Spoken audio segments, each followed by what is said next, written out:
Olá, amigos. Quem está falando é Luiz Rivas. Eu queria falar hoje, especialmente, o dia 3 de outubro, é um dia muito especial para nós espíritas. Comemoramos o aniversário de Hipólito León de Nissarrivaio, depois, mais tarde, conhecido como Allan Kardec. Tem algumas coisinhas, vocês já devem ter ouvido muito a biografia dele. Eu queria destacar apenas algumas pontuações bem interessantes, né? O codificador, quando era o menino Allan Kardec, né? O menino Hipólito León de Nissarrivaio, quando ele esteve como aluno de Pestalozzi na Suíça, pequeno, ele foi morar na Suíça e lá no castelo de Yverdon ele aprendeu com seu mestre Pestalozzi. O grande detalhe é que para Pestalozzi, na sua filosofia, era de que as escolas não educam, as escolas instruem. Nos tornam pessoas bem de matemática, biologia, ciências, mas não nos transformam em indivíduos de bem. Então você pode ser uma pessoa que sabe sumar bem, mas por dentro é um canalha. Você pode ser uma pessoa que conhece todos os países do mundo, as capitais, mas por dentro é um crápula. Então, justamente Pestalozzi diz que a tarefa das escolas era a formação dos valores, tornar a parte da instrução, do conhecimento boa, mas acima de tudo, a mesma importância era também dar importância aos valores, como honestidade, lealdade, tolerância, entre outros. O menino Rivai, quando faz 21 anos, aprende tudo isso com seu mestre, a importância de uma escola de verdade, que instrua, mas também eduque a alma do indivíduo, para preparar o homem de bem.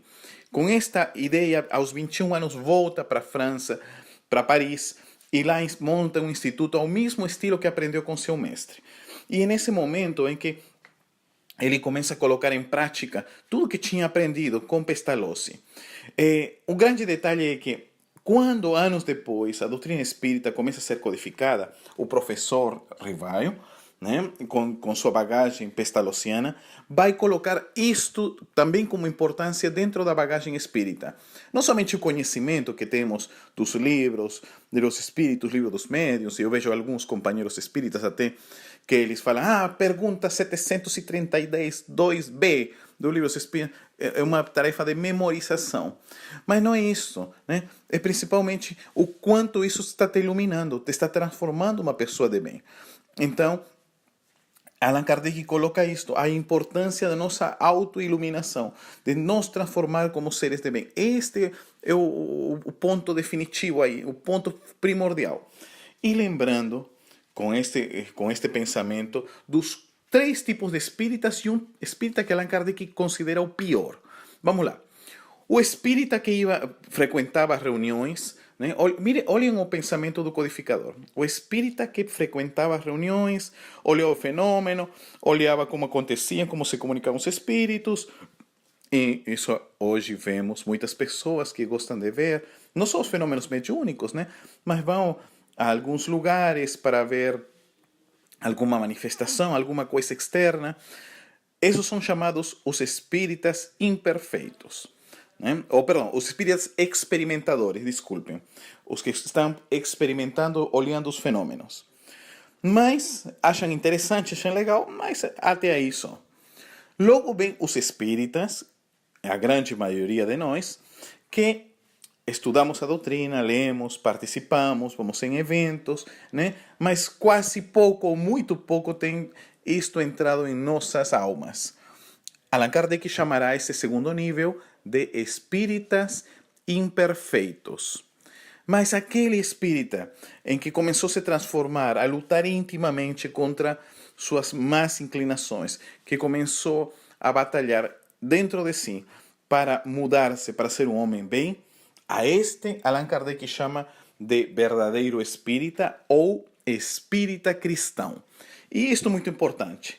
Mas Allan Kardec faz um chamado de que existe um quarto tipo de espíritas que é o pior, é o mais pernicioso, o mais ruim para o espiritismo. Qual seria esse quarto tipo? O que Allan Kardec chama dos espíritas que são realmente fanáticos, os espíritas que eles acreditam em tudo, divulgam tudo, falam de tudo, sem comprovar, sem conferir os fenômenos, já saem falando, né, de uma forma assim aberta, ampla para todo mundo, sem passar pela razão. Estes são os que mais danificam a doutrina espírita. Então vemos aqui o bom senso do codificador. Bom senso para tudo.